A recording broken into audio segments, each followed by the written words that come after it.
At its peak, the British Empire covered nearly a quarter of the planet. 23% of the world's land. Over 400 million people. 1 in 4 humans alive answered to a small, wet island in the North Atlantic. One historian went through the list country by country and worked out that Britain has, at some point, invaded roughly 90% of the nations on Earth. Out of about 193 countries, only 22 have never had British soldiers turn up uninvited. But here's the strange part.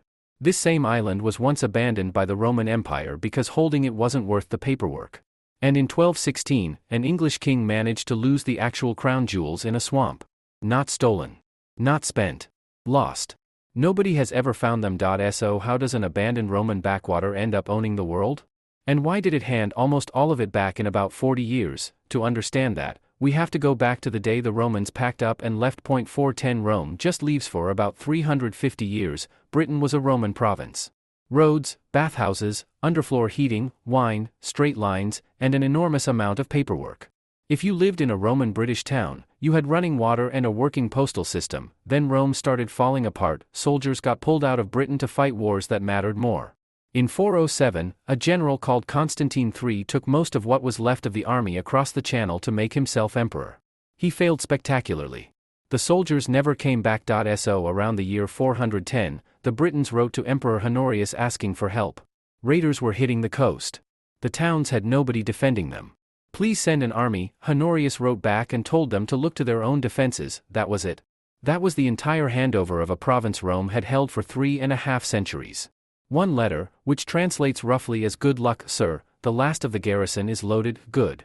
And the locals, they're asking what the plan is. The plan is that they're in charge now. They think we're coming back. We are not coming back. Should I tell them that? Write it down.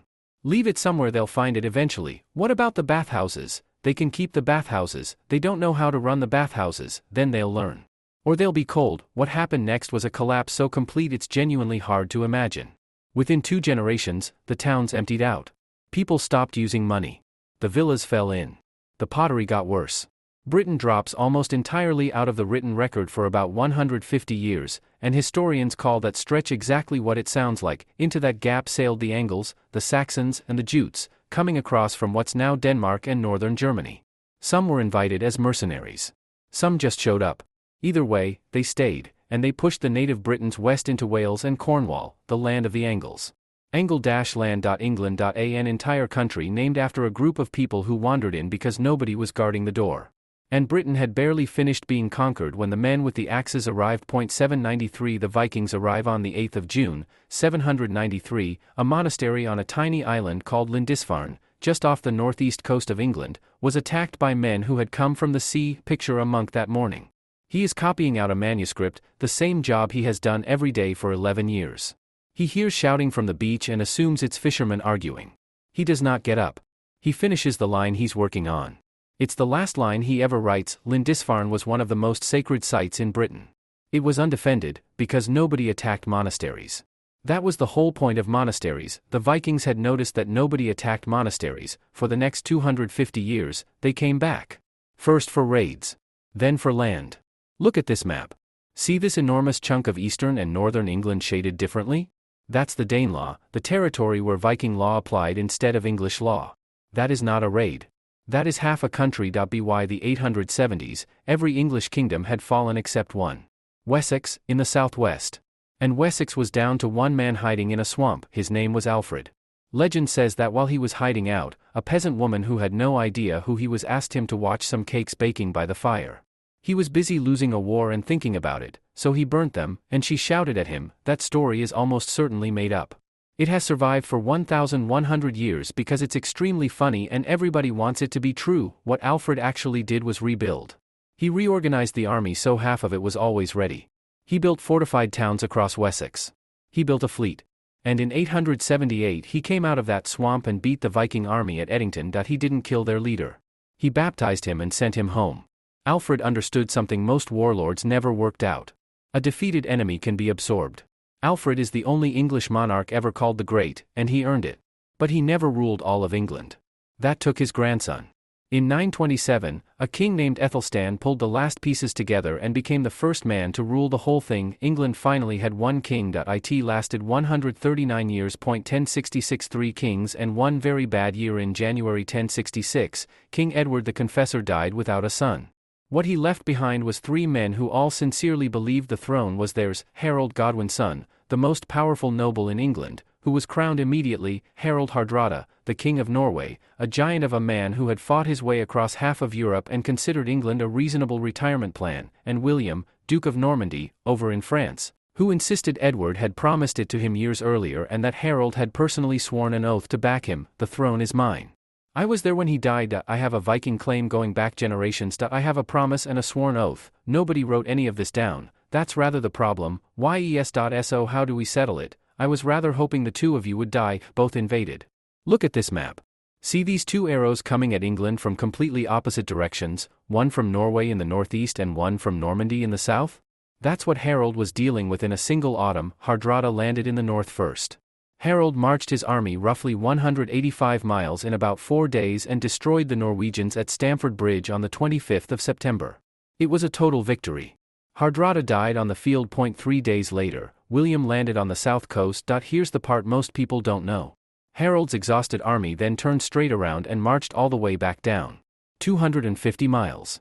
2 enormous battles, at opposite ends of the country. In under 3 weeks, they met William at Hastings on the 14th of October. The fighting lasted most of the day, which for a medieval battle is an extremely long time. Then the English line broke, and Harold was killed. Possibly by an arrow in the eye, though historians have been arguing about that for roughly 900 years. William took the crown on Christmas Day. He built castles everywhere. He replaced almost the entire English nobility with Normans. And in 1086 he ordered a survey of who owned what across the whole country, so detailed that the English bitterly nicknamed it Doomsday, as in Judgment Day, because there was no appealing it. England now had rulers who spoke French, wrote in Latin, and governed a population that spoke English, that caused problems for about 300 years. And if this is your kind of story, you'll probably want to subscribe. Anyway, 1215 the king who lost everything. Fast forward to 1199, and the crown lands on a man called John. John inherited an empire that stretched from the Scottish border down through half of France. Within 5 years, he had lost almost all of the French half, including Normandy, the ancestral home of his own family. So he did what kings do when they lose a war. He went home and taxed everybody to pay for the war he'd lost, so he could try again. The barons, who were the men actually handing over the money, got progressively less enthusiastic about this. By 1215 they had raised an army, taken London, and cornered John in a field at Runnymede, where they made him sign a document. That document was Magna Carta. It said, in among a lot of extremely boring clauses about fish traps and firewood, one genuinely radical thing. The king is not above the law. John signed it. Then he immediately wrote to the Pope and had it cancelled. Sire, the Pope has annulled the charter. Wonderful, the barons have found out. How? They can read, sire. Since when? They also appear to have invited a French prince to be king instead. They can do that. They are doing it right now, sire. Civil war broke out. And in October 1216, while moving his baggage train across a tidal estuary called the Wash, John lost it. All of it. The wagons, the treasury, and the crown jewels of England went into the mud as the tide came in. They have never been recovered. There is, somewhere under a field in Lincolnshire, a pile of medieval royal treasure that nobody has ever found. John died of dysentery about a week later, which is the single most fitting death in English history. His 9-year-old son became king. The barons reissued Magna Carta on his behalf, and this time it stuck. Over the centuries it became the foundation stone for English law, for Parliament, and eventually for large chunks of the American Constitution. An enormous amount of the modern world exists because one king was so bad at his job that everyone else had to invent limits on him, and then the weather turned, and something arrived that killed half of Europe. 1348 plague, peasants, and a very long war in the summer of 1340. He has buried 9 people this week. He knows all of them. He has run out of consecrated ground, so he is digging in a field. He has stopped saying the full service because there isn't time. By spring, he has buried a third of everyone he has ever known, and there is nobody left to bury him. The Black Death killed somewhere between 40 and 50% of England's population in under 2 years. Whole villages simply ceased to exist. You can still find their outlines in fields from the air today, and then something unexpected happened. There were suddenly far fewer workers, and exactly the same amount of work. For the first time in English history, ordinary laborers could ask for more money, and walk away if they didn't get it. Wages went up. The landowners panicked and passed laws freezing pay at pre-plague levels, which went about as well as you'd expect. In 1381, tens of thousands of peasants marched on London, burned buildings, executed officials, and demanded an end to serfdom. The king was Richard II, who was 14 years old. He rode out and personally promised them everything they asked for. Then, once they'd gone home, he cancelled all of it and had the leaders killed. Meanwhile, England was fighting France constantly. The 100 Years' War actually ran 116 years, from 1337 to 1453, which is a fairly good indicator of how carefully anyone was tracking it. England won famous victories at Crécy, Poitiers and Agincourt, largely thanks to the longbow, a weapon that took a lifetime to learn and could punch through armor at 200 yards. England won most of the battles. England lost the war. By 1453 they held one town in France, Calais, and nothing else. An army came home from a century of fighting with nothing to show for it, led by nobles who now had private armies and no war to use them on. So they used them on each other. 30 years of civil war between two branches of the royal family, later nicknamed the Wars of the Roses, ending at Bosworth Field in 1485 when a Welshman named Henry Tudor picked the crown up off the ground. His family would break England in a completely new way. 1534 Henry VIII breaks everything. Henry VIII became king in 1509, and for about 20 years he was genuinely well regarded. Athletic, educated, musical, spoke several languages. The Pope personally gave him the title Defender of the Faith for writing a book attacking Protestantism. Then he wanted a divorce. His wife, Catherine of Aragon, had not given him a son. Henry decided this was a problem the Pope could fix. The Pope could not fix it, partly on principle and partly because Catherine's nephew was the Holy Roman Emperor and had recently had troops in Rome. Your Holiness, King Henry requests an annulment, denied. He says it's a matter of conscience. It's a matter of him meeting somebody younger. He's written again. He mentions he's the defender of the faith. I gave him that. He seems to feel it should count for something. It counts for a title. It does not count for a wife. He says if we say no, he'll simply make his own church. He can't do that, sir. He appears to be doing it. In 1534, Henry made himself supreme head of the Church of England. One man, one divorce, and an entire nation changed religion. Then he noticed the monasteries. There were around 800 of them, and between them they owned a colossal amount of English land. Over the next 5 years, Henry shut down every single one and took everything. Libraries burned. Buildings that had stood for 400 years were stripped for their lead and left as ruins, which is why the English countryside is full of extremely photogenic broken abbeys. Henry went through 6 wives. 2 he divorced, 2 he beheaded, 1 died, and 1 outlived him. He died in 1547, enormous and infected, having spent one of the largest fortunes in Europe on wars that achieved essentially nothing. Then his children took turns. His son Edward, a hardline Protestant, died at 15. His daughter Mary, a devoted Catholic, spent 5 years burning Protestants at the stake and got the nickname Bloody Mary. Then his other daughter Elizabeth took the throne in 1558 and did something radical. She made it stop. Elizabeth built a religious settlement deliberately vague enough that most people could live inside it. She reigned 45 years. English theater exploded. English sailors started raiding Spanish treasure fleets, which was extremely profitable and technically piracy. Spain, the superpower of the age, sent 130 ships to invade in 1588. Fireships, bad weather and better English gunnery wrecked the Armada, and the survivors limped home around Scotland and Ireland. A wet island had just beaten the most powerful empire on earth. That changed how the English saw themselves permanently, but Elizabeth died childless in 1603. So the crown went north. 1642 England kills its own king. The nearest relative was James VI, King of Scotland. He rode south and became James I of England as well. 2 separate countries, 2 separate parliaments, one man wearing both crowns. His son Charles I inherited in 1625, along with a firm belief that kings answered only to God. Parliament, who controlled the taxes, felt they should get a say. Charles solved this by not calling Parliament at all for 11 years. It ended the way you'd expect. Civil war broke out in 1642. Roughly speaking, the king had the nobles and the north, Parliament had London, the money, and the navy. Parliament won. And then they did something no country in Europe had ever done. They put the king on trial. Charles refused to recognize the court, on the reasonable grounds that there was no law under which a king could be tried, which was true, so they invented one. On the 30th of January, 1649, he was beheaded in front of a crowd outside his own banqueting hall. Eyewitnesses said the crowd didn't cheer. They groaned. England was now a republic, run largely by a cavalry commander turned Lord Protector called Oliver Cromwell, and Parliament banned Christmas. Sir, We've banned Christmas, good, the shops were ordered to stay open on the 25th, excellent, there have been riots about Christmas, quite serious ones, sir. In Canterbury they took over the town, over mince pies, sir. And the decorations. And the singing, ban the singing too, sir. I want to be clear that this is making us extremely unpopular. The Republic lasted 11 years. Cromwell died in 1658, his son proved hopeless at the job, and in 1660 everyone quietly agreed that kings weren't so bad after all and invited Charles's son back from exile, but the point had been made. A king had been killed by his own parliament, and the country had carried on.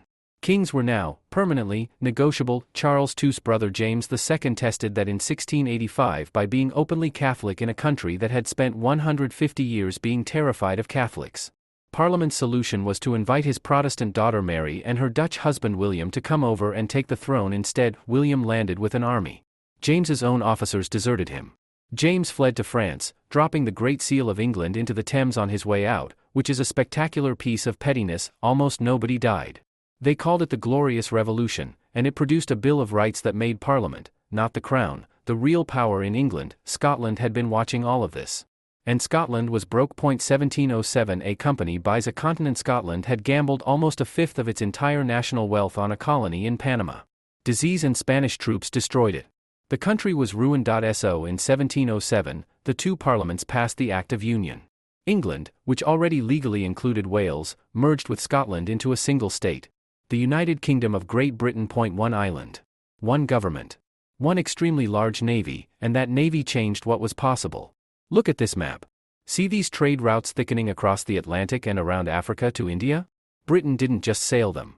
It insured them, financed them, and defended them, which is how London became the banker of the world. Then there's the strangest institution in British history.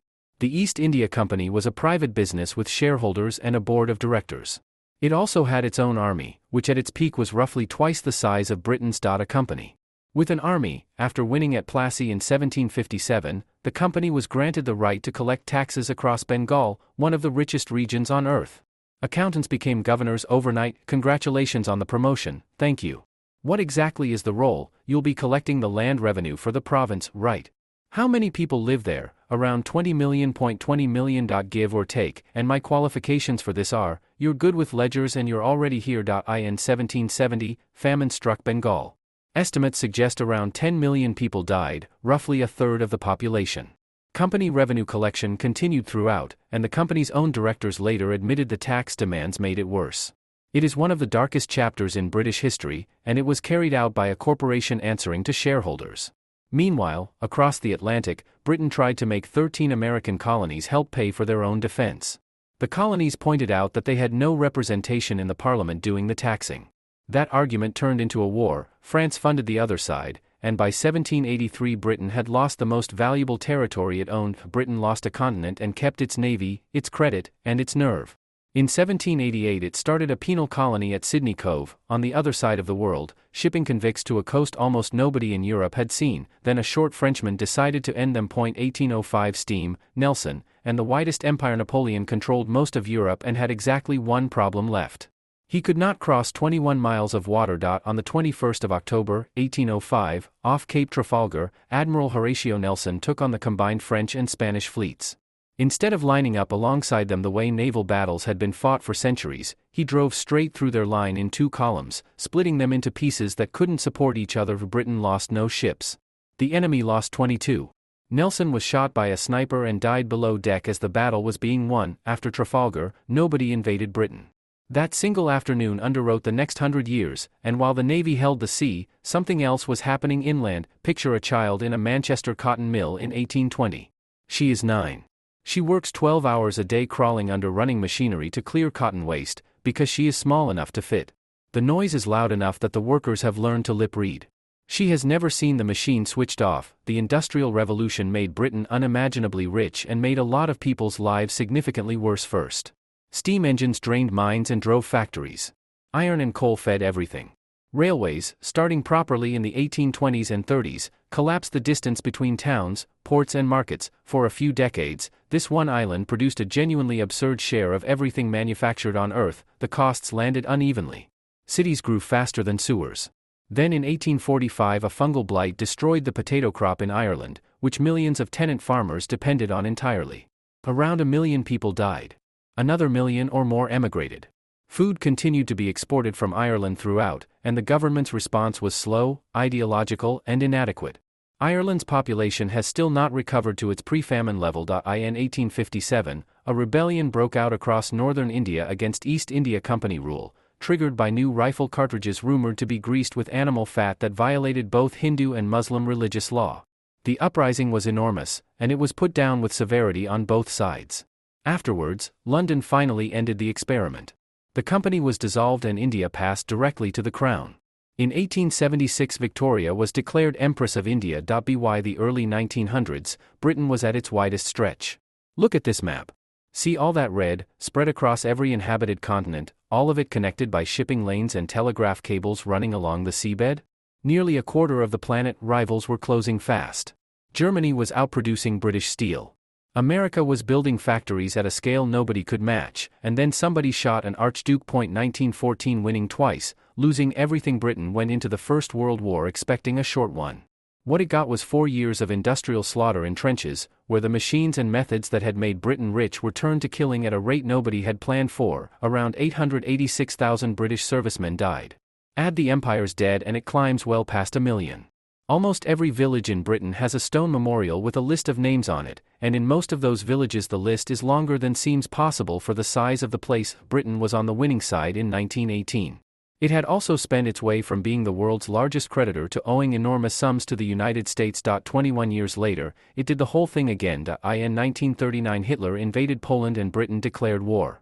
By the summer of 1940, France had fallen and Britain was alone, facing a Germany that controlled the European mainland from Norway to the Pyrenees. Picture an air raid warden in East London in October 1940. He is a bank clerk. He has done this for 6 weeks straight after finishing work. He knows which houses have children in them, and tonight he is standing in front of one that no longer exists. He writes the address in a notebook because there is nothing else to do with the information. The Blitz killed over 40,000 civilians.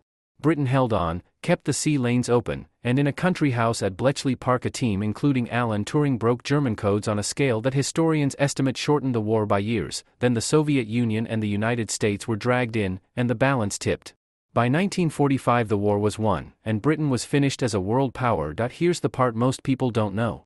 Britain borrowed so heavily from the United States and Canada to fight that war that it was still repaying the loans into the 21st century.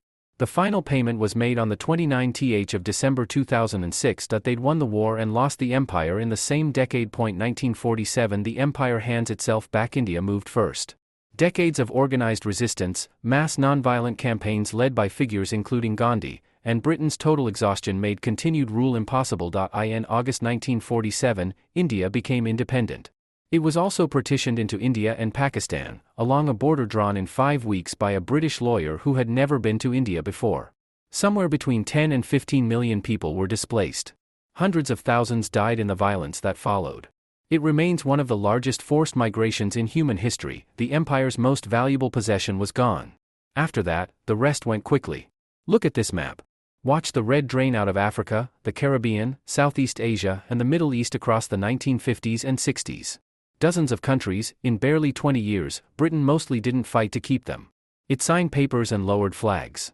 When it did try force, at Suez in 1956, the Americans refused to back it and the whole thing collapsed in humiliation, which made the new arrangement perfectly clear. At home, the country was rebuilding. In 1948, Britain created the National Health Service, free healthcare for everyone at the point of use, funded by taxation. That same year the Empire Windrush docked at Tilbury carrying passengers from the Caribbean who had been invited to fill labor shortages. They and those who followed rebuilt British cities, staffed the new health service, and permanently reshaped what Britain looks and sounds like. While facing open hostility for decades, the empire didn't vanish so much as convert. Dozens of former colonies chose to stay connected through the Commonwealth, held together by language, trade and habit rather than force. On the 1st of July, 1997, Britain handed Hong Kong back to China. There was a ceremony, some rain, and a flag came down. That was the end of it. Closer to home, Northern Ireland spent 30 years in a conflict that killed more than 3,500 people, until the Good Friday Agreement in 1998 built a peace that has held, carefully. Then in 2016, Britain voted by a narrow margin to leave the European Union. England and Wales voted to leave.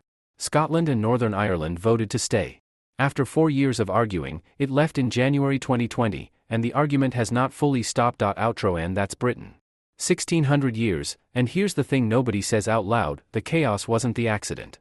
The chaos was the engine. This island got invaded by the Romans, abandoned by the Romans, overrun by the Angles and Saxons, raided by the Vikings, conquered by the Normans, and then spent the next 600 years tearing itself apart over religion, money, and who got to be in charge. It killed one of its own kings and fired another one. It changed its official religion because a man wanted a divorce. Every single one of those disasters forced it to rebuild differently. Limits on kings. A parliament with real teeth. A navy that outlived everyone. A habit of arguing loudly in public and then carrying on. A country that had been conquered by everybody eventually got very good at not being conquered by anybody. Now, Britain got its empire partly by beating the country that had it first. Spain went from the richest empire on earth to completely broke in about 100 years, and how they managed that is genuinely one of the stupidest stories in history. Click here for that one, and I'll catch you next time.